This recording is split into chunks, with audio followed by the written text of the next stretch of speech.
Untuk mempersingkat waktu, saya persilakan. Jadi ini sudah dipesan oleh teman-teman panitia.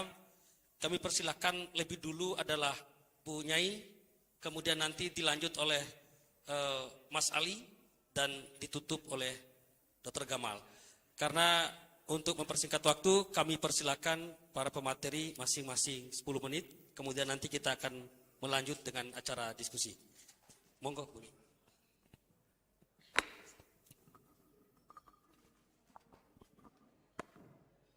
Assalamualaikum warahmatullahi wabarakatuh. Bismillah walhamdulillah, assalatu wassalamu ala rasulillah Sayyidina Muhammad ibni Abdillah, la hawla wa la quwata illa billah, amma ba'd. Yang saya hormati Dr. Nur Humaidi, bakal calon Wakil Bupati Kabupaten Malang. Nanti periode kapan saya tidak tahu. Karena beliau tadi sudah mensupport saya menjadi calon bupati, bakal calon bupati. Saya sudah pernah Pak Nur Humaidi menjadi calon bupati di tahun 2020 dikalahkan Mas Zulham. 2 kali katanya. Wah, ini mantan ketua KPU jadi saksi hidup ini, Mas.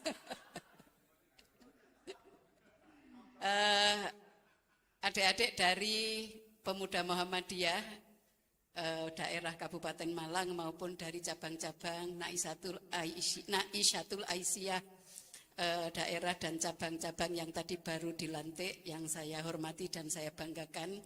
Pak Humaidi, saya kalau melihat generasi muda ini ikut membangun terutama organisasi keagamaan, sosial dan kemasyarakatan, itu saya senang.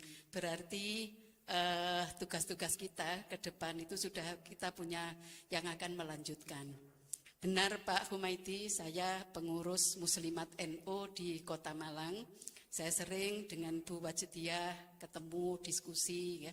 Karena sama-sama Dharma Wanita di UM. Termasuk dengan Pak Muhajir waktu saya di Komisi 10, beliau menterinya. Jadi bukan orang asing lagi, kita sering ngomong-ngomong tentang pendidikan dan seterusnya di luar kalau kita raker dengan kementerian. Maka Nyun Sewu waktu itu yang saya tentang pada saat Pak Muhajir pertama kali raker dengan Komisi 10 adalah tentang boarding school, Pak, yang kami tentang.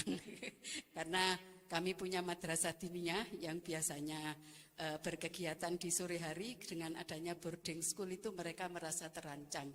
Jadi kami Nyun Sewu waktu itu memang dalam jangka waktu yang cukup lama kita tidak menerima program dari Kementerian Pendidikan dan Kebudayaan.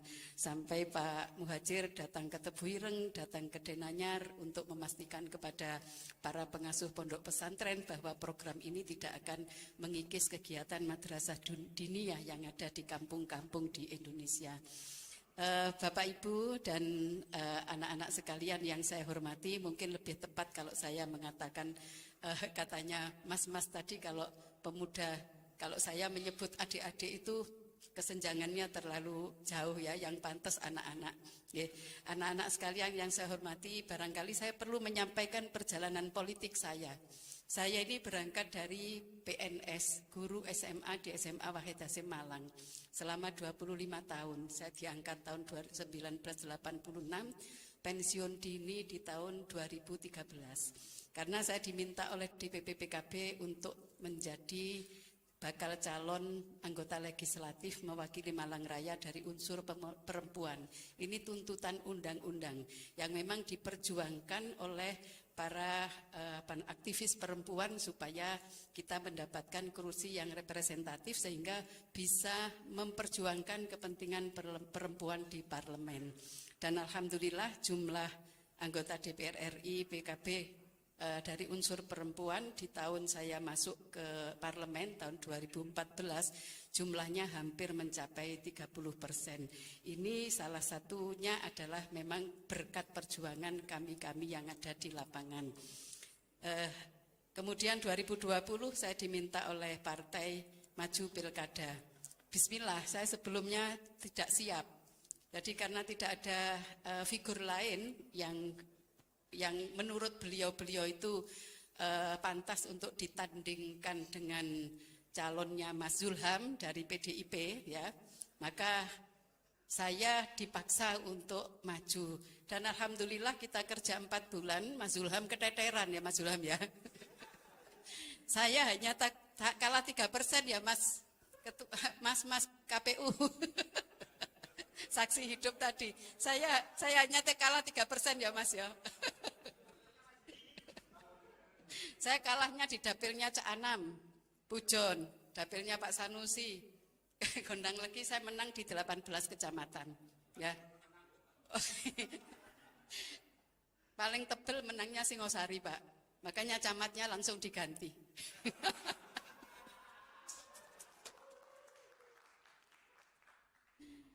Sekarang ini Mas Zulham merayu saya mati-matian untuk bisa gabung dengan Pak Sanusi. Nggak tahu suwuknya apa, ya. Saya sejak awal sudah menolak, enggak kita melawan Pak Sanusi. Ketum bilang, maju pilkada, gitu. Maju pilkada bupati, kalau maju jangan wakil bupati. Setiap kita diundang makan malam selalu menyampaikan begitu. Maju pilkada, bupati jangan ambil wakil bupati. Tapi kakaknya Ketum sebagai ketua Des Pilkada saya diundang memaparkan hasil survei fakta politik seperti ini. Silahkan segera branding Cakada, nanti yang menentukan N1 atau N2 adalah partai. Nah, karena saya petugas partai, ya manut ae. Akhirnya resmi pada hari Kamis yang lalu Mas Zulham ikut mendampingi kami menerima rekom dari Partai Kebangkitan Bangsa, Haji Sanusi sebagai bakal calon bupati dan saya sebagai bakal calon wakil bupati. Untuk sementara itu Pak, saya laporkan kepada Pak Nur Humaiti. Nanti kalau konstelasinya berubah kita juga tidak tahu. Yang tahu hanya yang di atas ya Mas ya. Dulu kami tagline-nya Malang Bangkit. Tapi ini Mas Zulham kita juga belum tentu melanjutkan Malang Makmur ya. Kan harus kompromi dengan kita. Malang Bangkit dengan Malang Makmur harus kompromi ya. Ini masih ya Mas ya, belum tentu Malang Makmur ya tagline-nya ya. Karena Malang Bangkit dengan Malang Makmur harus kompromi apa yang terbaik ya. Program-program kita yang kemarin kita sampaikan kepada masyarakat jika kami terpilih sebagai kepala daerah, memang satu konsentrasi saya Pak Yai di bidang pendidikan. Karena saya punya anggapan pendidikan itu investasi jangka panjang. Terutama para perempuan yang belum mendapatkan akses pendidikan yang layak. Itu yang kami perjuangkan sejak kami ada di Komisi 10. Nek ibuke pinter, anaknya mesti pinter. Ngoten lho Pak Yai. Nek bapake pinter, gorong mesti kober untuk nyinaoni putrane. Ya termasuk ngaji. Jadi ibu-ibu itu, makanya saya Pak Yai, prinsip anak perempuan saya harus mondok. Kalau mondok ikut tahajud gak usah obrak-obrak, deres Quran gak usah obrak-obrak, wiritan gak usah obrak-obrak, nggih Pak Yai nggih. Nah, karena mereka nanti yang akan selalu mendidik dan mendampingi putra-putrinya, mulai kan pendidikan itu mulai prenatal sampai dewasa itu banyak ibu yang memberikan pendampingan untuk pendidikan, maka itu yang menjadi konsentrasi kami. Kemudian ketahanan pangan, ini sesuai dengan program Presiden terpilih, kami juga akan memperhatikan tentang pertanian dan kelautan potensi Kabupaten Malang ya Pak, mantan Pak Camat-Camat, camat di beberapa daerah. Laut kita itu luas, potensi pariwisata di Kabupaten Malang itu luar biasa. Seringkali kami sampaikan karena waktu kami di Komisi 10, Mas Gamal ini katanya mau mengikuti saya di Komisi 10. Enak Komisi 10 itu. Jalan-jalan di dalam negeri tidak ada yang protes, jalan-jalan ke luar negeri juga tidak ada yang protes. Karena salah satu mitra kita adalah Kementerian Pariwisata dan Ekonomi Kreatif. Jadi kita ke Yunani tidak masalah, ke Rusia tidak masalah, ke Uzbek delok wong ayu-ayu juga tidak masalah. Destinasi pariwisata se-Indonesia ya, Nihiwatu itu saya pernah ke sana, tidak masalah, tidak ada orang protes, meskipun Raja Empat, meskipun mahal tidak ada orang protes, karena itu memang destinasi pariwisata. Dan sektor pariwisata menyumbang devisa negara yang luar biasa. Katanya Ceh Popong, anggota DPR RI yang tertua di 2014 yang terpilih itu terpilih selama 6 periode Mas Gamal dari fraksi Golkar itu bilang kita kalau investasi pariwisata itu tidak rugi karena tidak akan habis. Kalau sumber daya alam seperti minyak, kemudian batu bara dan lain sebagainya sebagainya, tambang itu suatu ketika akan habis. Maka memang kita mengusulkan kepada pemerintah supaya anggaran pariwisata semakin ditingkatkan. Termasuk di Kabupaten Malang, kalau sektor pariwisatanya bagus, juga meningkatkan perekonomian masyarakat Kabupaten Malang. Insya Allah sektor pendidikan, pariwisata, pertanian, kepemudaan itu menjadi konsentrasi kami pada saat saya mendampingi Pak Sanusi sebagai Wakil Bupati di Kabupaten Malang. Saya kira itu Mas sementara yang bisa saya sampaikan. Ya, terima kasih kepada Bu Nyai Latifah. Itu tadi yang telah diuraikan. Ini menjadi inspirasi kita bagaimana perjalanan politik Bu Nyai Latifah bisa menjadi inspirasi bagi kita semua. Apalagi kan momen hari ini adalah momen pelantikan. Tadi bisa kita lihat bersama. Artinya Muhammadiyah itu sudah ortomnya, pemuda Muhammadiyah dan PCNA itu sudah tersebar di seluruh kecamatan. Begitu nggih, Mas Zulham? Artinya ini insya Allah teman-teman itu siap. Selalu dibicarakan bahwa kita ini berbicara politik, tapi harus mempersiapkan infrastruktur politik. Mungkin pada sore hari ini salah satu langkah itu, yaitulah yang ditampilkan oleh teman-teman kita. Jadi kalau di Muhammadiyah itu tidak melamar, Bu. Jadi tim sukses itu tidak melamar. Tapi kita punya prinsip tidak menolak tugas. Nah, jadi seperti itu. Jadi di depan kita ini ada dua sahabat saya, ada dua ketua saya. Ketua saya di KNPI adalah Mas Zulham, dan ketua saya di Pemuda Muhammadiyah ada Mas Huda. Alhamdulillah bisa duduk bareng pada sore hari ini. Oke, monggo dilanjut oleh Mas Ali, bagaimana akan memotret tentang Malang Raya ke depan, karena beliau akan mudah-mudahan menjadi wakil wali kota Malang. Monggo Mas Ali. Bismillahirrahmanirrahim. Assalamualaikum warahmatullahi wabarakatuh. Alhamdulillah hamdan kama amar, asyhadu an la ilaha illallah, asyhadu anna Muhammadan abduhu wa rasuluh, amma ba'du. Al-Mukarram, guru saya Pak Dr. Kiai Haji Nurul Humaidi. Terima kasih Pak. Mohon maaf saya di depan Pak, mohon izin. Bu Nyai Latifah yang terhormat, Mas Gamal, pemimpin muda kita dari Malang Raya, insya Allah selanjutnya jadi Presiden Indonesia. Mas moderator, Mas Insinyur ini di mana-mana tempatnya, di mana setiap ada pertemuan selalu ada beliau ini.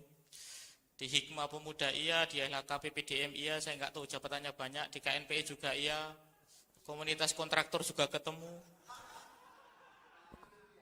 Terlalu banyak. Ini kayaknya calon juga, ini profesi terlalu banyak. Mas Zulham, Ketua KNPI, Mas Huda, dan semua undangan. Ketua NA, mohon maaf, lupa Ayunda. Yang pertama, saya di sini niatnya mengantar Bu Nyai Latifah, karena saya sudah sebelum ini sudah bertemu beliau, dan sebenarnya saya mendorong beliau jadi bupati. Kita sepakat, saya laporkan juga ke ketum kami, kita mendorong Bu Nyai Latifah untuk bupati Malang gitu. Ternyata lobinya Mas Zulham lebih kuat begitu ya. Tapi kita nggak tahu. Politik ini cepat perubahannya. Mas Zulham jangan senyumnya kenceng terus. Ini Kim plus plus ini lagi jadi wabah ini. Di Jakarta sudah terjadi, di Sumut sudah terjadi.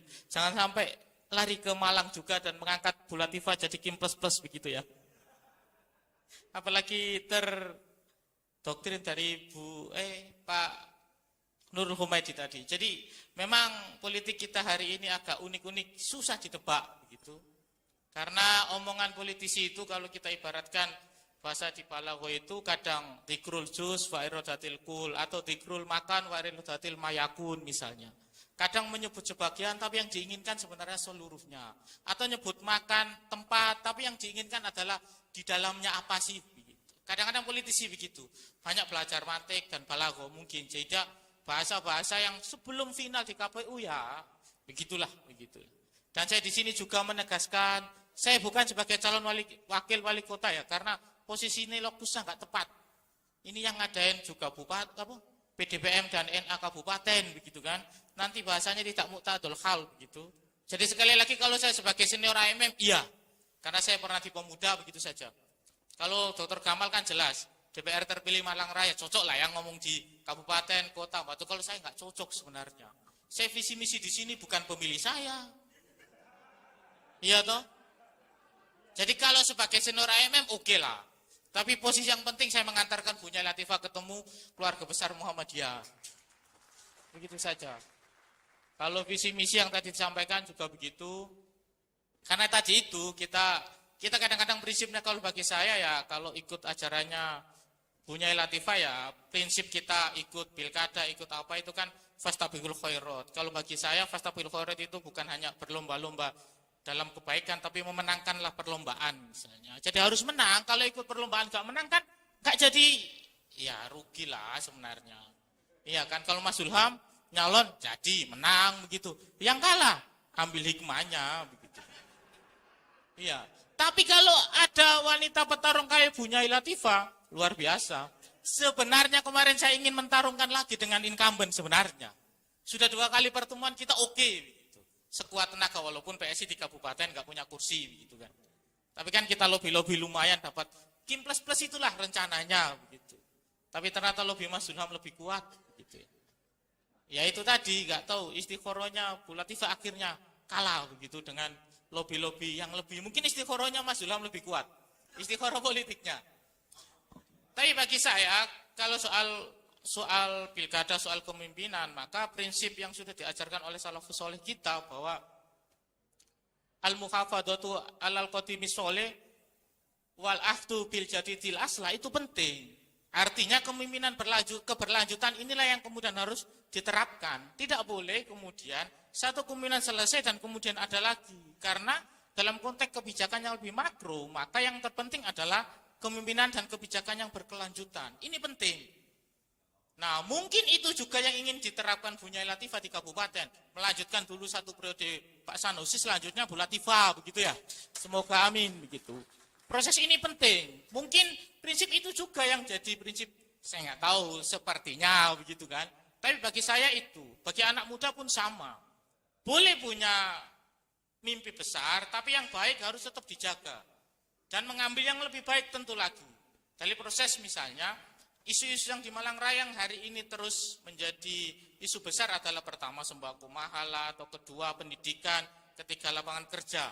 Dan yang paling penting pendidikan. Malang Raya ini kan disebut dengan kota pendidikan besar, tapi kadang menurut data Malang asli, penduduk pemuda Malang asli ini tidak mempunyai kesempatan yang sama seperti halnya mahasiswa yang dari luar. Gitu. Banyak sekali yang tidak melanjutkan sampai S1 terutama di kota Malang misalnya. Wah ini jadi visi misi kota Malang ini. Mohon maaf, nggak saya lanjutkan ya. Jadi saya sebagai AMM sajalah, sekali lagi biar muktadul hal.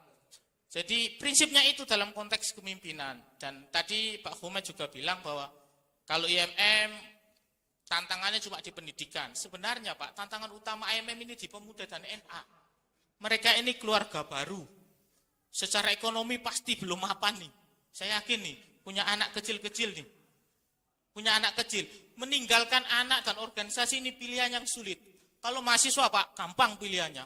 Meninggalkan kuliah dan demo, gampang kuliah yang ditinggalkan Pak. Semester depan kita ulang. Biasanya begitu kalau anak IMM. Tapi kalau ortom tingkat pemuda dan NA enggak. Acara pemuda begini, untung hari Minggu. Misalnya hari efektif, tinggalin kerja, yang kerjanya harian, berat. Istrinya pasti marah lah. Istrinya pun begitu, ninggalin suaminya, anaknya juga berat. Ini tantangan masa transisi yang luar biasa bagi NA dan pemuda Muhammadiyah. Kalau saya dulu di MM belum nikah santai Pak. Di pemuda sudah nikah tapi sudah agak enak lah karena sudah tua di pemudanya. Sudah agak sepuh begitu. Di atas 32, 33 baru masuk pemuda. Nah yang di kabupaten dan kecamatan ini pasti di bawah 30. Nah ini transisi betul. Transisi betul. Saya di PPM dulu belum nikah, jadi agak aman. Di PPM lebih cepat, jadi tidak nikah lebih aman. Saya merasakan betul curhatan para Ayundana, Syiatul Aisyah, para itu juga yang menjadi pertimbangan kenapa sih Muhammadiyah itu pahalanya besar itu, yang untuk NA dan pemuda lah ya. Kalau bapak-bapak kan sudah enak. Bapak-bapak ini enak, tanya nanti Pak Humed, sambutan, kasih amplop gitu kan. Kalau di NA Pak, sambutan nyari sendiri ongkos Pak. Pemuda pun nyari sendiri sambutan. Setelah sambutan nanti makan sama pimpinan yang dilantik, bayarin lagi. Nah itu curhatan Mas Huda Pak, begitu katanya. Jadi gimana caranya NA dan pemuda ini disuruh ngelola satu amal usaha untuk operasional dakwahnya, begitu Pak sebenarnya. Kalau PDM ini kan sudah banyak, punya UMM, punya rumah sakit, bisa diakses semua. Kalau Ortom itu dulu tantangannya itu. Tapi sekali lagi fungsi saya mengantarkan Bunyai Latifah dan Mas Gamal. Karena posisi saya hari ini secara politik tidak menguntungkan visi misi di sini. Tapi sebagai senior AMM, saya sangat bahagia diundang Mas Huda, bisa cerohim dengan teman-teman yang sudah lama tidak langsung melanjutkan atau komunikasi dengan teman-teman yang baru dilantik dari pimpinan cabang NA dan Pemuda Muhammadiyah. Semoga sukses dan amanah dan menjadi ladang jariah di dunia dan akhirat. Terima kasih. Assalamualaikum warahmatullahi wabarakatuh. Waalaikumsalam warahmatullahi wabarakatuh. Terima kasih Mas Ali. Jadi penjelasan Mas Ali tadi cukup membuka pikiran kita. Ternyata memang politik itu sifatnya tidak periodik. Mungkin tidak hari ini, tapi bisa besok. Mungkin tidak di Wali Kota Malang, mungkin saja bisa di tingkatan yang lebih tinggi. Mungkin. Jadi ini bagi saya menarik. Artinya cerita-cerita Mas Ali tadi, termasuk bagaimana teman-teman AMM ini juga bisa mandiri. Nah ini mudah-mudahan ini bisa dicatat dengan baik oleh Bunyai Latifah nantinya. Ketika beliau jadi N2, nah saya pikir ini nanti kita mungkin bisa tagih ya Bunyai. Oke, untuk mempersingkat waktu ini ada di samping kita Dr. Gamal, bagaimana beliau berjuang dalam politik 2024 kemarin di DPR RI. Kita perlu mendengarkan, nah ini kan potret kita, selama ini kita seolah-olah apolitik gitu kan di Muhammadiyah. Tapi setelah diuji jadi juga ini barang. Nah ini perlu kita mendengarkan cerita Dr. Gamal atau mungkin kejutan politik apa. Entah dari partainya atau dari beliau sendiri atau mungkin dengar kabar-kabar yang mungkin hampir benar nanti itu. Monggo. Baik, bismillahirrahmanirrahim. Saya awali dengan sebuah salam yang menyatukan kita dalam ikatan persaudaraan dan sungguh merugilah yang tidak menjawabnya. Assalamualaikum warahmatullahi wabarakatuh. Alhamdulillah, syukur kepada Allah yang memberikan kesehatan dan sholawat serta salam untuk inspirator kita Nabi Muhammad SAW dan doa terbaik untuk kedua orang tua kita, ayah kita, ibu kita. Semoga Allah mudahkan urusannya dan Allah jadikan kita anak-anak yang soleh yang bisa membawa kebaikan, rahmat, karunia bagi kedua orang tua kita. Yang aminnya kencang, saya doakan hutang-hutangnya lunas, dapat jodohnya kaya, ganteng, pinter, soleh.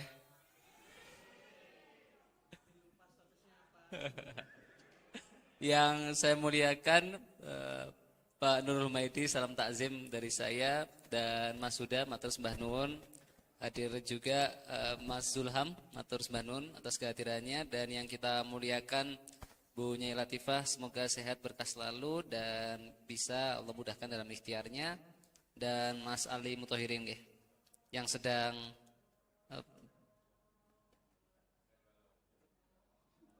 mengadu nasib ya. Jadi dan Bang Faji ya, serta Mas Hilmi dan kawan-kawan semua ya, dan mohon maaf jika ada yang belum saya tersebutkan ya. Saya mau cerita, jadi saya ini anggota Majelis Muhammadiyah, Ibu. Ya, jadi bolehlah saya bilang kakak asli gitu ya, secara ideologis ya. Dan saya ingin masuk dalam 3 poin buat adik-adik semua. Pertama, what comes to the mind when we heard the word politics? Apa yang muncul di pikiran kita ketika mendengar kata politisi? Ada yang mengatakan politik itu mahal, bahkan untuk kalah pun harus menghabiskan banyak uang. Ada yang bilang juga politik itu adalah seni mendapatkan uang dari orang kaya, lalu membagikannya kepada orang yang kurang mampu, ya, dan memberikan janji untuk satu sama lain. Gitu. Bahkan Einstein mengatakan politik itu lebih susah dibandingkan fisika, katanya. Dan tahu profesi yang paling tidak dipercaya siapa? Politisi, minus 52%. Yang paling dipercaya siapa? Dokter, plus 54%. Jadi di sini cuma saya yang surplus 2%. Jadi itu yang pertama ya, bahwa tugas kita itu menurut saya bukan sekedar memenangkan kontestasi politik, tapi juga mengubah wajah perpolitikan nih. Jadi juga menginspirasi generasi muda untuk berpolitik dengan santun, bijak, dan berkarakter. Lalu yang kedua, politik itu mahal betul ya. Jadi ini laporannya Perludem, survei Perludem ya. Dan saya ingin katakan bahwa realitasnya itu lebih besar dibandingkan apa yang dilaporkan Perludem ya. Katanya untuk jadi anggota DPRD kota butuh 500 juta sampai 1 M. Ini laporan dari Institut Otonomi Daerah yang dikutip oleh Perludem. DPRD provinsi 1 sampai 2 miliar, DPR RI 1 sampai 4 miliar, calon wali kota 10 sampai 30 miliar, gubernur 300 sampai 100 miliar, presiden 5 sampai 20 triliun. Dan saya boleh katakan realitasnya lebih mahal daripada yang tertulis di sana begitu ya. Nah, akhirnya ada 3 jenis politisi muda buat adik-adik ya. Ada 3 jenis politisi muda. Yang pertama itu apa? Namanya princeling. Princeling itu kalau bapaknya politisi, kakeknya politisi, ibunya politisi, atau paman, tantenya politisi. Survei membuktikan 100% anggota DPR RI di bawah 30 tahun princeling.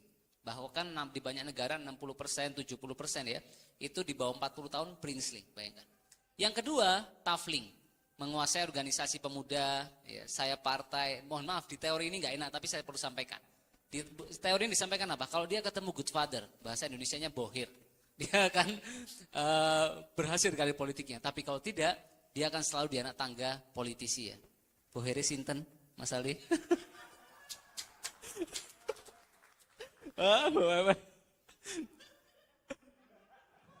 Nah yang ketiga, saran saya adik-adik jadi be irresistible young politician. Politisi muda yang terlalu menarik untuk ditolak. Karena menghasilkan sebuah legacy besar, karya, yang itu akhirnya menjadi saham politik yang menjadi currency untuk sebuah pemenangan begitu. Ya, jadi mungkin tadi sudah cerita perjalanan, saya pun sama, saya masuk politik ini baru. Dan saya jujur ditawari 5 partai ya, bahkan termasuk partainya Mas Ali ini ya. Bahkan ada satu partai yang menawarkan saya bendahara umum. Ya, bukan di partai yang sekarang saya pilih ya. Tapi kenapa? Karena tadi kita punya legacy, punya karya nyata, punya dampak nyata, punya prestasi nyata. Jadi itu mungkin my humble advice buat adik-adik ya. So apa yang perlu kawan-kawan lakukan? Contoh nih ya, karya nyata ya. Saya mau cerita pengalaman saya 2 tahun lalu saya buat Malang Cerdas. Mungkin ada yang pernah dengar ya. Jadi saya memecahkan rekor mengunjungi 261 sekolah Semalang Raya dan memberikan beasiswa ke lebih dari 4.000 pelajar di Malang Raya ya. Jadi alhamdulillah sekarang sudah banyak adik-adik yang bisa kuliah gratis melalui beasiswa yang kami hadirkan, termasuk banyak pelajar ya mulai SD, SMP, SMA yang bisa kuliah. Nah program kita yang kedua namanya Gamal Goes to School. Jadi saya mengunjungin 261 sekolah ya, itu satu hari bisa 3 sampai 5 sekolah. Kalau orang dengar 4.000 beasiswa yang Dr. Gamal berikan, ataupun 261 sekolah yang saya kunjungi mungkin terdengar biasa. Nah ini contoh adik-adik yang sekarang bisa kuliah gratis melalui beasiswa yang kami hadirkan. You can just play TV. Saya ingin contohkan adik-adik supaya teman-teman punya roadmap gitu. Bagaimana apa yang harus dilakukan step by step ya dalam menghasilkan karya di masyarakat. Assalamualaikum warahmatullahi wabarakatuh. Perkenalkan saya Silma Huria Fitri sebagai awardee beasiswa dari Malang Cerdas. Saya Ahmad Mulazim Alhadi, penerima beasiswa Malang Cerdas. Saya Intan Nuraini Setiasik, saya penerima beasiswa Malang Cerdas. Saya Ihsan Tasrik, salah satu awardee beasiswa Malang Cerdas. Saya Muhammad Abdul Sabang Irfanto, penerima beasiswa Malang Cerdas. Di Malang Cerdas. Kemudian atas izin Allah, saya berhasil diterima dan lolos untuk menerima beasiswa dari Malang Cerdas. Saya bertemu dengan Dr. Gamal dan Malang Cerdas. Mereka menawarkan program yang menarik, yaitu beasiswa kuliah. Setelah saya melalui serangkaian seleksi beasiswa, alhamdulillah saya bisa berkuliah di kampus ABM STI Malang Kusiswara tanpa mengeluarkan biaya spesial pun hingga lulus nanti. Dan ketika saya program kami yang kedua namanya Gamal Goes to School ini. Jadi kalau orang dengar 4.000 beasiswa 261 sekolah terdengar biasa ya. Tapi bagi saya nanti butuh perjuangan Bapak Ibu, kawan-kawan adik-adik ya. Saya itu saksinya tim saya, bangun jam 4 pagi kembali jam 1 dini hari, jam 3 dini hari gitu. Jadi saya jam maghrib itu masih di Ampel Gading ya memberikan beasiswa dan mengunjungi sekolah begitu. Satu hari bisa 5 sekolah ya. Jam 10 baru turun dari Kasembon. Jam 1 pagi saya baru turun dari Kasembon begitu. Karena kami punya prinsip. Lebih baik kita menderita karena kedisiplinan daripada kita menderita karena kegagalan, penyesalan, dan kekalahan ya. Jadi disiplin itu senjata ampuh yang kita miliki sebagai kader Muhammadiyah, dan itu adalah jembatan antara cita-cita kita dengan pencapaian. Dan termasuk mungkin kawan-kawan pernah mendengar ya ketika kami buat program yang namanya Berobat Bayar Sampah ya. Jadi waktu saya kuliah dulu, dosen saya cerita seorang anak pemulung meninggal di gerobak sampah ayahnya, namanya Hairunisa. Dia sakit diare, nggak bisa berobat, meninggal di gerobak sampah. Dan kejadian itu memotivasi kami mengembangkan yang namanya klinik asuransi sampah, karena kami yakin kesehatan adalah hak setiap orang, termasuk mereka yang membutuhkan.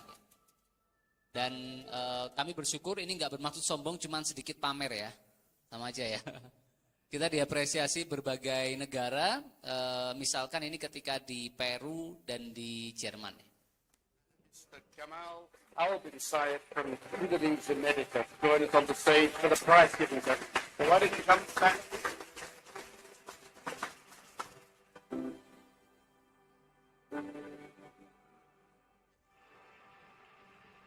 Please come on stage.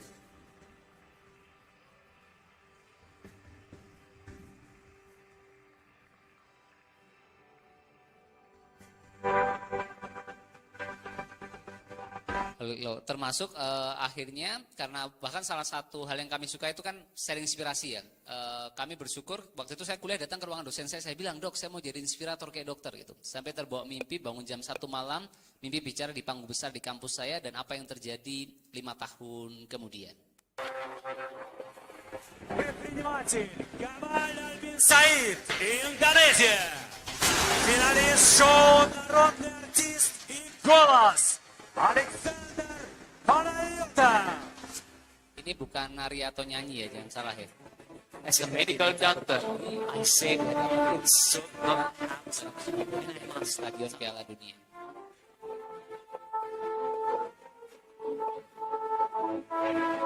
We want to give freedom from fear and pain because we believe that health is fundamental human right. Friends, don't let anyone. Kemudian akhirnya berbagai tokoh-tokoh dunia ya memberikan apresiasi, termasuk Raja Charles itu ngundang saya makan malam 2 kali, memberikan apresiasi dan dukungan, termasuk Presiden Rusia. Jadi kalau sekarang lagi tren dekengan pusat, nyun pangapunten kalau dekengan internasional ya. Termasuk diundang ngeteh oleh Presiden Rusia Vladimir Putin, diundang John Kerry, Sekretaris Negara Amerika Serikat, Putri Mahkota Denmark, dan tokoh-tokoh dunia lain. Jadi itu mungkin sedikit ya. Jadi pesan saya buat adik-adik apa? Karya, next slide, you can have that, dan karya itu berteriak lebih keras dibandingkan orasi-orasi kita. Dan satu teladan lebih baik daripada 1000 ucapan. Dan tentu saya berharap ya nanti adik-adik semua, kawan-kawan semua itu bisa ikut ya, mungkin menjadi bagian dari politik kita. Bagaimana cara membangun Malang Raya? Mungkin terakhir 1 menit ya. Saya punya gagasan sederhana. Saya akan membangun satu anak di satu keluarga menjadi anak yang sehat dan pintar ya dengan program beasiswa. Kebayang nggak? Kalau di satu desa ada 70 keluarga yang bisa saya bangun, maka akan keluarga-keluarga baik tadi, keluarga-keluarga unggul tadi akan menjadikan desa itu sebuah kabupaten ataupun kota yang unggul. Jadi everything is connected ya. Dan akhir kata, tidak peduli usia kita, siapapun yang punya ide dan gagasan, mereka punya tempat untuk mengabdi di negeri ini. Saya tutup dengan pantun dijawab cakep ya. Pak Kiai Haji Nurul Humaidi yang perhatian dan baik, Mas Huda yang ganteng dan gagah, mari menjadi kader Muhammadiyah terbaik, kita raih prestasi dunia. Terima kasih, kesepian tanpa kekasih, cukup sekian dan terima kasih. Wassalamualaikum warahmatullahi wabarakatuh. Luar biasa sekali. Tepuk tangan untuk 3 narasumber kita. Tadi kita sempat optimis terhadap politik kita ini. Tapi melihat angka yang disajikan, sekian puluh miliar, sekian triliun, rodot ciut sedikit. Cuman karena motivasi yang terakhir itu, akhirnya kita semangat kembali. Yang pertama ada beasiswa, yang kedua ada program-program bisa disinergikan. Mungkin nanti Mas sudah siap ini Pak Dokter. 2029 sampai 2029 programnya maksudnya. Baik, Itulah tadi penyampaian materi yang luar biasa dari ketiga narasumber kita. Mungkin agar lebih mantap lagi, masih ada waktu kurang lebih 10 menit untuk kita berdiskusi. Monggo sesuai dengan tema kita hari ini ataupun apapun yang ingin kita bicarakan terkait dengan Malang Raya ke depan, mumpung masih ada 3 pemateri yang luar biasa sekali yang kita anggap bisa memberikan potret yang cukup komprehensif terkait dengan bagaimana pemimpinan masa depan, bagaimana potret Malang akan dibawa kemana dan lain sebagainya. Monggo kami persilakan 3 penanya saja ya untuk mengajukan pandangan kritis ataupun pertanyaan-pertanyaan kepada 3 materi. Monggo. Itu 1. Ada lagi? Itu bisa nyoblos Mas Ali itu dari kota. Ada lagi yang lain? Monggo. 2, 3. Oke. Bisa dikasih mic. Langsung di tengah ya.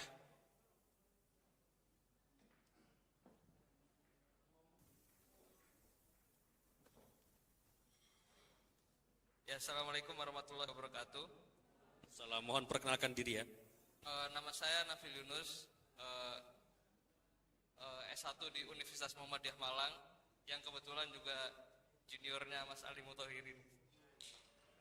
Ya, kebetulan kalau background saya pernah menjadi sales properti seperti itu, dan saya sekarang sedang menjalani Master Administrasi Bisnis di Universitas Brawijaya. Yang menjadi salah satu concern dari saya adalah perumahan, karena saya lama menjadi sales properti waktu itu. Yang sering saya amati daerah-daerah pinggiran, terutama itu sangat banyak sekali rumah-rumah kosong yang tidak ditempati. Juga di perumahan-perumahan yang sudah tua yang letaknya sentral. Misalnya seperti di Villa Sengkaling, habis itu di Batu juga ada di jalan nama gunung itu ya, saya lupa namanya. Itu sangat banyak sekali rumah yang itu sudah lama sekali tidak ditempati seperti itu. Tapi di satu aspek yang lain, harga rumah itu dipersepsikan terus tumbuh. Padahal rumah yang kosong itu banyak. Nah, ini juga berkaitan dengan hal yang disampaikan Mas Ali Muthahirin, bahwa orang Malang sendiri sekarang kesulitan hidup jika dibandingkan dengan orang yang datang dari luar yang kuliah di Malang seperti itu. Karena jika kita lihat dari harga rumah aja seperti itu, orang-orang yang beli rumah di Malang itu rata-rata orang yang ada di Surabaya dan Sidoarjo, yang rata-rata harga penghasilannya lebih tinggi seperti itu. Nah, yang ingin saya tanyakan kira-kira dari Bu Latifah atau dari Mas Ali Muthahirin, terutama mau jabat di Malang nantinya seperti itu, dan Pak Abdul Said, bagaimana kira-kira solusi yang ditawarkan dari Anda ketika nanti menjabat seperti itu, dan juga apa perlu ada punishment dan reward untuk orang-orang yang memah dan tidak ditempati, agar yield orang yang beli rumah ini tidak terlalu tinggi, jadi tidak menjadi bahan spekulasi seperti itu. Terima kasih. Assalamualaikum warahmatullahi wabarakatuh. Waalaikumsalam warahmatullahi wabarakatuh. Monggo penanya kedua, kita tampung semua aja ya, tiba dijawab sekaligus. Assalamualaikum warahmatullahi wabarakatuh. Perkenalkan, nama saya Justisia dari PCPM Kromengan. Saya bergelut di bidang konstruksi. Saya lulusan dari Institut Teknologi 10 November. Mohon maaf, di Kromengan Gunung Kawi itu. Terkait pendidikan yang pernah disampaikan oleh Dr. Gamal di beberapa talk show atau podcast yang di YouTube, dokter, itu sangat menarik, bantuan kepada warga. Namun mungkin ini saya atau beberapa oknum yang saya tanyain ya, itu tidak mengetahui tentang yang Dr. Gamal sampaikan. Dan kami merasa memang info itu seperti terputus. Mungkin Bapak Ibu yang akan mencalonkan sebagai pemimpin di daerah kami, itu sepertinya info itu hanya berada di level atas saja. Di level-level menengah ketua RT, RW itu tidak tersampaikan. Saya tanyakan apakah ada program yang bisa membantu warga ketika lulus SMA atau SMK untuk melanjutkan ke jenjang perkuliahan. Oh, belum ada Mas, padahal dengan jelas di YouTube itu ada ataupun di web-web itu ada. Mungkin oknum ini yang kurang mengakses mungkin, tapi mungkin dengan sistem yang terintegrasi antara level atas sampai level bawah itu bisa menyatukan info ini secara masif seperti itu. Terima kasih. Assalamualaikum warahmatullahi wabarakatuh. Waalaikumsalam warahmatullahi wabarakatuh. Monggo, nanya ketiga.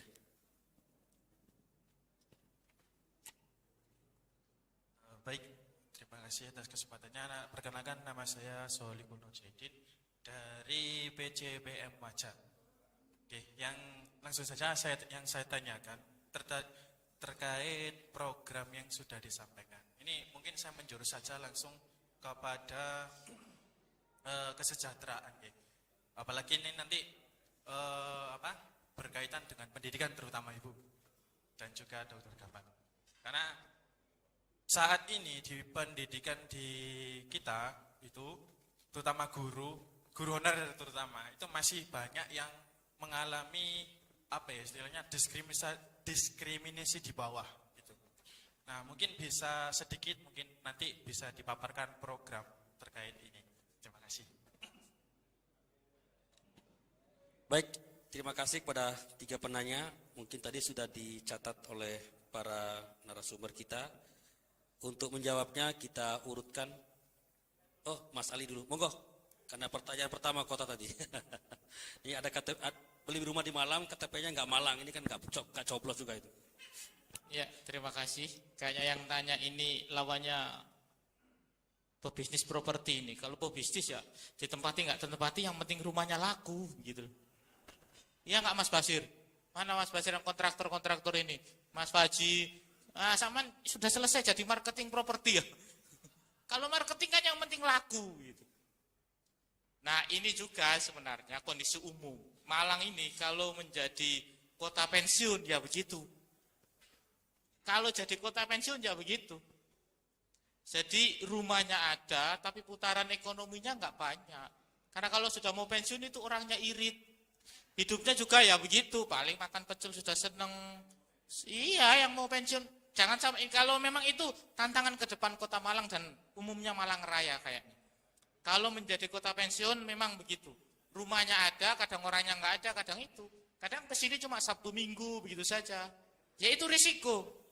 Ketika branding kota Malang ini menjadi kota Malang Raya, menjadi kota yang atau wisata atau kemudian menjadi kawasan yang nyaman ya begitu.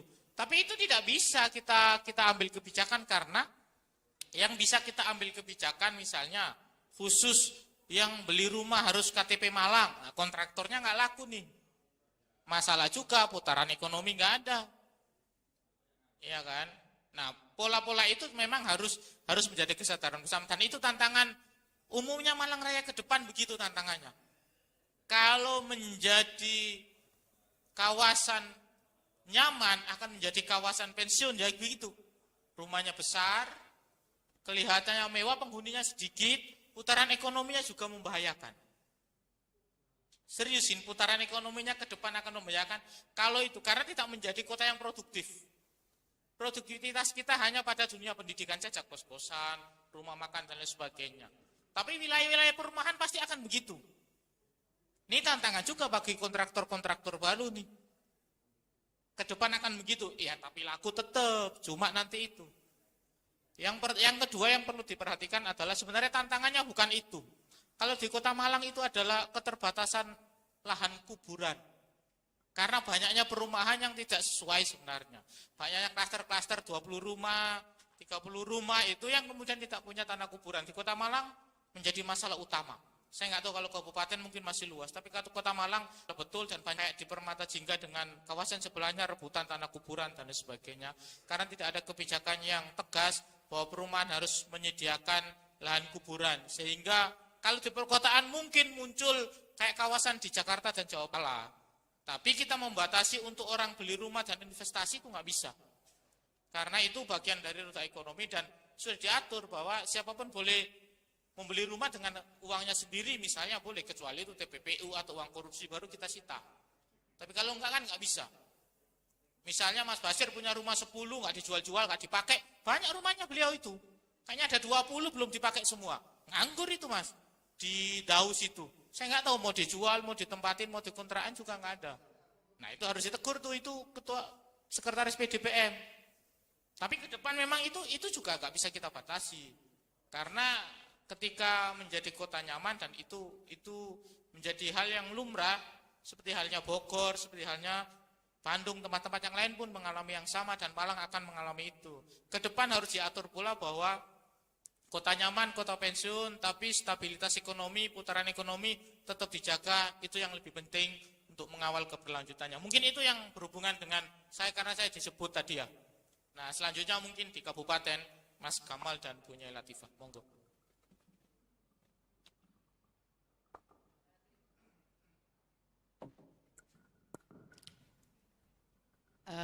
Saya akan memberikan respon terkait pendidikan nih Mas. Sebetulnya pemerintah itu sudah memberikan perhatian yang luar biasa. Dan APBN 20% itu sudah dilaksanakan oleh pemerintah dan itu benar-benar kita kawal pada saat kita di Komisi 10. Tetapi kendalanya di APBD-nya. Biasanya APBD-nya tidak menunjang 20%. Mereka hanya nunut 20% itu termasuk asupan dari pemerintah pusat. Ini nanti yang akan saya kawal pada saat saya ditakdir Allah menjadi wakil bupati. Sehingga masyarakat di Kabupaten Malang, anak-anak usia sekolah itu mendapatkan kesempatan untuk melanjutkan pendidikan. Pengalaman saya Mas Gamal, ini karena tertarik untuk di Komisi 10 karena konsentrasi di pendidikan. Setiap tahun program PIP yang menjadi slotnya pemangku kepentingan anggota DPR RI, saya sebagai salah satu anggota DPR RI dari daerah pemilihan Malang Raya, itu tidak kurang dari 40.000 beasiswa dari sekolah dasar, kemudian SMP, SMA, SMK, dan perguruan tinggi. Saya dapat slot untuk beasiswa bidik misi, ya kurang lebih setiap tahunnya sekitar 5.000 anak, karena memang untuk bidik misi ini anggarannya paling besar sehingga jumlah penerimanya juga tidak sebesar SD. SD paling banyak puluhan juta, okay? Setiap tahun kita terus minta kepada kementerian untuk menambah anggaran bidik misi, anggaran PIP. Supaya apa? Pemerataan, semua anak mendapatkan kesempatan untuk mengenyam pendidikan. Salah satu tujuan dari PIP ini adalah untuk preventif. Jangan sampai anak sekolah, anak usia sekolah tidak mampu untuk melanjutkan sekolah. Maka sampai sekarang memang jumlah yang diterima. Dulu menjadi perjuangan saya, untuk SMA dan SMK itu harus dibedakan. Alhamdulillah 2 tahun ini sudah terrealisasi. SMA setiap tahun 1 juta, SMK 1.500.000 atau 1.750.000. Karena kos unitnya di SMK itu lebih mahal karena ada praktek dan lain sebagainya. Itu perjuangan yang perjuangan kami periode 2019-2024. Alhamdulillah direalisasi oleh menteri yang sekarang. Saya mengalami 3 menteri, Pak Nurul, mulai Pak Anies Baswedan, Pak Muhajir, kemudian Mas Nadiem. Waktu Pak Anies yang saya perjuangkan menjadi legacy adalah BOP Taman Kanak-Kanak. Awal beliau menjabat, BOP Taman Kanak-Kanak itu diberikan kepada murid TK itu prosentase, tidak semuanya.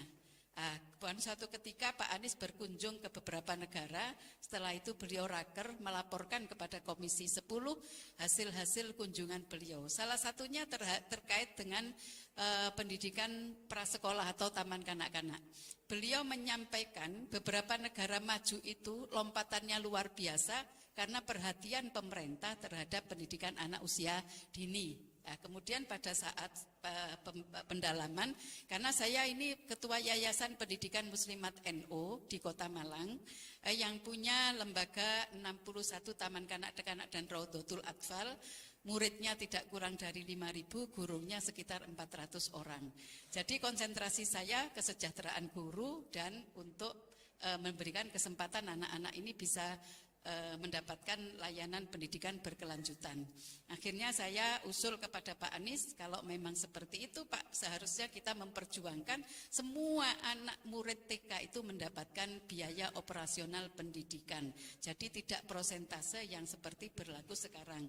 Pak, semua teman-teman Komisi 10 sepakat, Menteri sepakat, APBNP di 2015 itu sudah dianggarkan sehingga 2016 sudah bisa dilaksanakan sampai sekarang.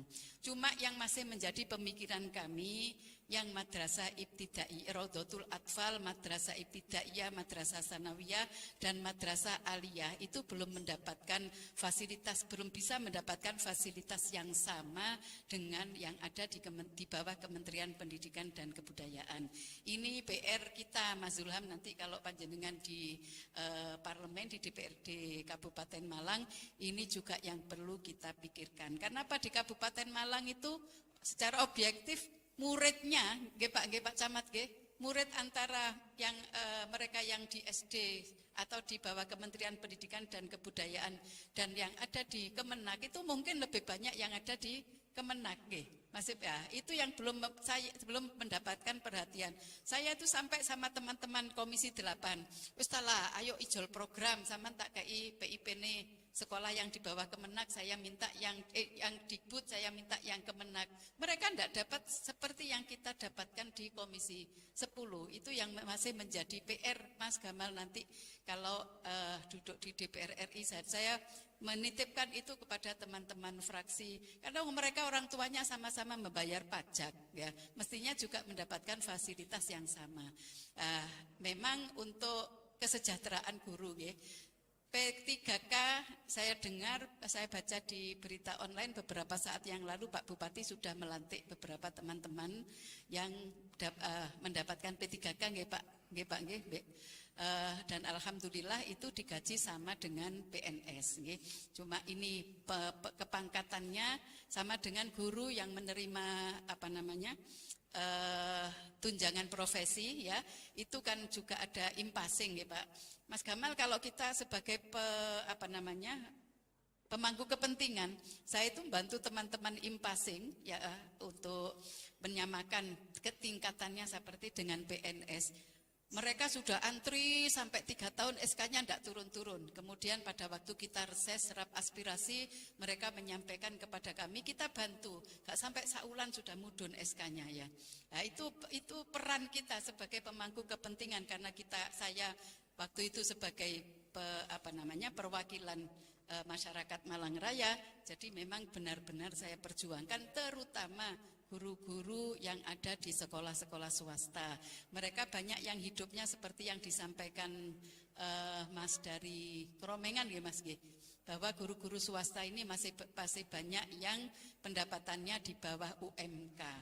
Ini memang yang juga harus kita perhatikan. Guru itu luar biasa pengabdiannya. Mereka tidak pernah memikirkan karena mereka memang benar-benar ingin mencerdaskan anak bangsa. Mereka tidak pernah memikirkan tentang honor yang mereka terima. Pokoknya niatnya mengabdi, niatnya mengamalkan ilmu, dan itu yang terus-menerus kita dorong supaya kalau guru ini mogok tidak mengajar, kita juga akan mengalami sesuatu yang luar biasa. Ngaten nggih? Maka saya juga berkomitmen selama itu tidak melanggar atau tidak bertentangan dengan regulasi yang ada, insya Allah saya akan memperjuangkan peningkatan kesejahteraan guru. Dan beasiswa yang belum tercover oleh PIP mungkin juga akan kami berikan, karena dana desa saya lihat-lihat itu bisa untuk memberikan beasiswa kepada anak desa yang punya kemampuan akademis tetapi tidak punya biaya untuk melanjutkan kuliah. Itu salah satu terobosan seperti program Mas Gamal tadi. Kalau satu desa kita bisa membantu misalnya 10 keluarga supaya anaknya bisa melanjutkan pendidikan tinggi, mereka akan membangun desa itu menjadi desa yang maju, masyarakatnya maju. Yang paling membuat saya bangga, saya bisa membantu anak-anak juga untuk bidik misi mereka yang kuliah di kedokteran. 1 juta awal 1 juta beasiswa bidik misi itu. Kemudian kita perjuangkan pada saat Pak Nasir menjadi Kemenristek Dikti. Kita minta supaya dinaikkan 1.100.000 karena harga kan naik, inflasi. Beasiswa pancet mulai 5 tahun sebelumnya. Kemudian APDBN hanya bisa menaikkan 50.000 dari 1 juta menjadi 1.050.000. Alhamdulillah sekarang sudah menjadi 1.100.000. Dan saya sarankan pada anak-anak yang dari luar kota, kos-kosan di Kota Malang itu Mas Mutohirin sudah tidak karuan harganya. Ada yang sekamar 1 juta lah, gak cukup Bapak. Saya bilang sudah tinggal di pesantren aja yang dekat-dekat dengan kampus. Kalau pesantren itu i'anah syahriyahnya ya hanya 50 sampai 100.000. Kalau yainya tahu mereka ada berangkat dari keluarga yang kurang mampu pasti digratiskan. Bahkan makannya juga gratis. Sehingga biaya yang 700.000 itu bisa untuk memenuhi biaya kuliahnya untuk beli laptop dan lain-lain. Karena mereka itu sudah biasa hidup untuk mengatur anggaran yang ada itu dengan sebaik-baiknya. Saya kira itu tambahan dari saya. Wallahul muwaffiq ila aqwamit thoriq. Wassalamualaikum warahmatullahi wabarakatuh.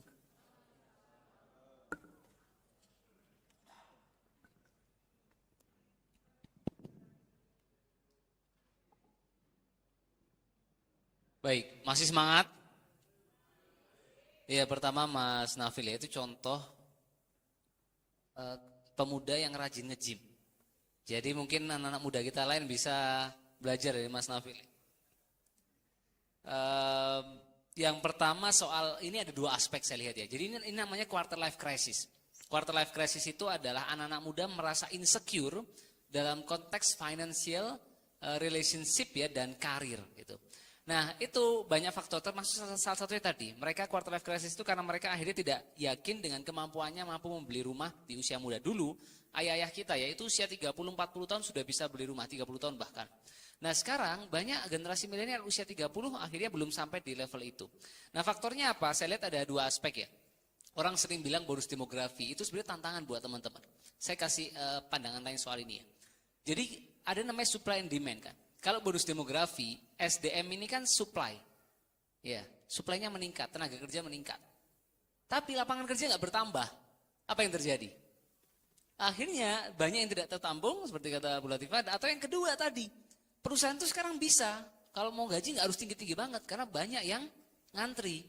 Mau resign aja, tinggal cari yang lain. Jadi jangan anggap enteng dengan bonus demografi ya.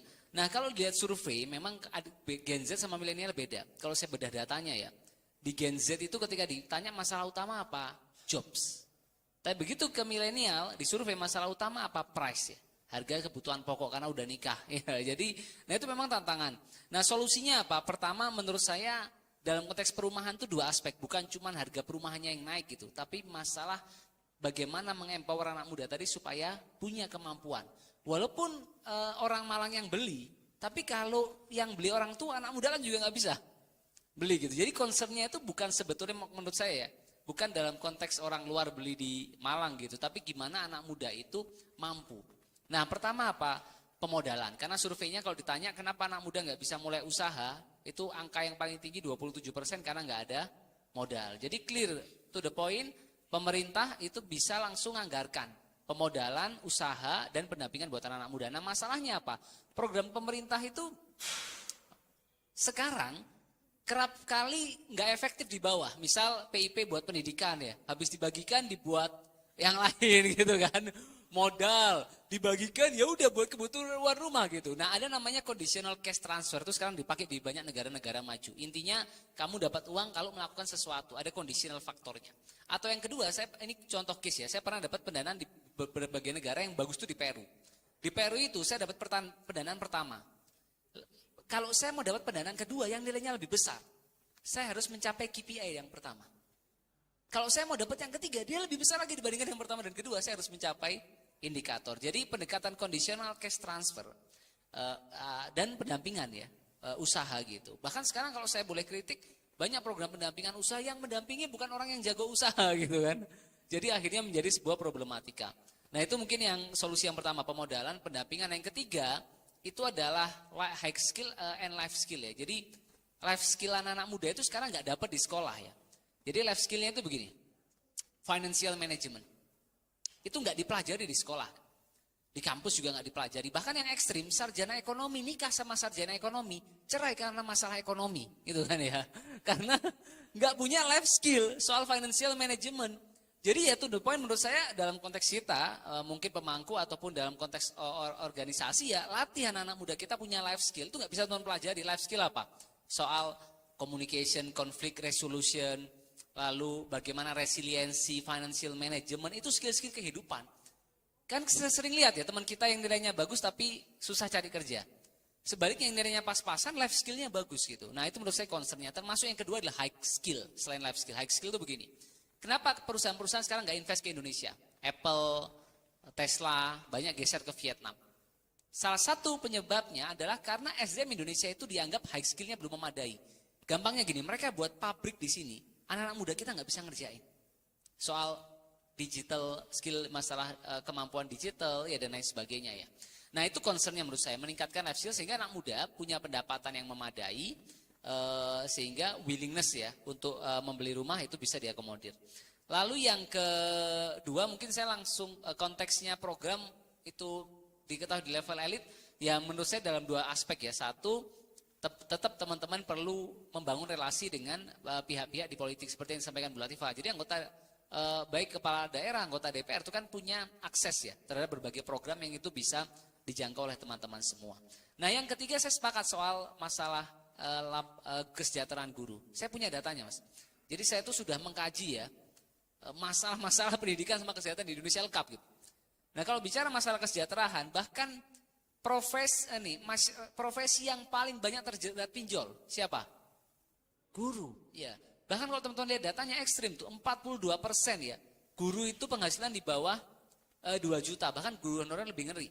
74% di bawah 2 juta penghasilannya. Nah ini masalah soal kesejahteraan guru dan kenapa akhirnya guru nggak bisa tenang ngajar di kelas. Bahkan utangnya pun oleh datanya next itu kepemilikan hutang ya 79% guru punya hutang ya. Dan next slide Chief. Nah yang menarik kalau kita lihat ya, ini gambaran ya. Bahkan bukan cuma guru honorer Mas. Jadi kalau guru honorer itu 20% di bawah 500.000 bahkan 13% ya, guru secara umum di bawah 500.000 penghasilannya. Saya pernah wawancara calon karyawan di perusahaan, saya kaget. Penghasilan berapa Mas? 300.000. Dia 3 tahun bekerja, setiap bulan dapat 300.000, bayangkan. 1 hari 10.000.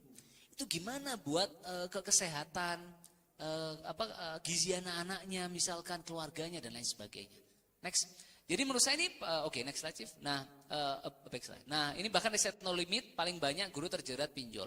Nah, solusinya tadi sudah mungkin disampaikan ya, tapi memang menurut saya adalah concern budgeting itu penting. Kita sudah punya mandatory spending, tetapi problemnya adalah saya sudah cek, ternyata banyak kemarin seperti disampaikan, dana pendidikan masuk ke dana desa misalkan ya. Jadi peruntukan dana pendidikan yang tidak sebagaimana mestinya. Bahkan ngeri kalau dibedah datanya ya. Dana pendidikan setelah turun ke wilayah itu dibuat beli mobil, kendaraan misalkan, buat perangkat ya di level tersebut misalkan. Nah itu concern menurut saya. Jadi anggaran kita sebenarnya sudah banyak, 20%, 600 triliun bayangkan. Cuman kan nggak semua di Kementerian Pendidikan, didistribusikan di berbagai kementerian ya. Ada PUPR untuk pembangunannya, bus sekolah dan lain sebagainya. Nah concernnya di sini menurut saya bagaimana memastikan. Jadi sekarang itu concern pemerintah, bukan lagi bangun sekolah menurut saya. Tapi meningkatkan kualitas dari pendidikan kita. Aspeknya 3, 1 kualitas guru, kesejahteraan guru baik. 2 learning, prosesnya diperbaiki. Dan yang ketiga bagaimana kurikulum ya, itu bisa relevan dengan konteks itu. Jadi schooling itu learning sama learning beda. Orang kadang berangkat ke sekolah tapi nggak belajar secara efektif. Dan bayangkan teman-teman ya, mungkin sebagai closing dalam konteks pendidikan, 1 orang hebat bisa menghasilkan banyak karya. Tapi 1 guru hebat itu bisa menghasilkan banyak orang hebat. Terima kasih. Luar biasa sekali. Sekali lagi kita kasih aplaus yang luar biasa kepada seluruh materi. Baik, mungkin tidak perlu saya memberikan closing statement karena waktu juga sudah mau jam 4. Teman-teman ini hadir mulai dari pagi. Rangkaian acara di Mas Zulham. Mulai dari jam 8 pagi teman-teman sudah di sini. Dan alhamdulillah ternyata banyak yang konsisten dan bertahan. Artinya ketika mereka menunggu momentum pembicaraan politik, ini mereka bisa bertahan. Saya cukup bahagia sekali. Artinya Nah, ini modal besar. Ketika kita berbicara politik dan kita pun melakukan action politik, insya Allah bisa bertahan. Jadi teman-teman semuanya, kita akhirnya berada di ujung diskusi. Sebelumnya saya ucapkan terima kasih banyak kepada seluruh pemateri, Bu Nyai. Terima kasih atas kesediaan hadir di acara AMM. AMM itu adalah Angkatan Muda Muhammadiyah. Di situ ada PDPM, kemudian ada NA dan juga ada teman-teman IMM dan IPM. Dr. Gamal, terima kasih banyak, dan senior kami Mas Ali Mutairin, terima kasih banyak, dan kami mendoakan semoga ikhtiar dari panjenengan semua bisa diijabah oleh Allah Subhanahu wa taala, diberikan kesehatan, diberikan keberkahan umur, dan kami juga mendoakan Dr. Gamal semoga dalam menjalankan tugas ke depan sebagai wakil rakyat bisa berjalan dengan lancar, diberikan kesehatan dan barokah, dan bisa mendengarkan dengan baik suara-suara yang dibisikkan kepada Dr. Gamal. Lebih-lebih suara teman-teman dari Muhammadiyah ini. Demikian saya selaku moderator mengucapkan permohonan maaf bila ada sesuatu hal yang keliru ataupun tidak berkenan. Akhirul kalam, saya tutup sesi diskusi ini dengan bacaan hamdalah. Alhamdulillahirabbil alamin, fastabiqul khairat. Wassalamualaikum warahmatullahi wabarakatuh. Acara saya kembalikan kepada panitia dan MC.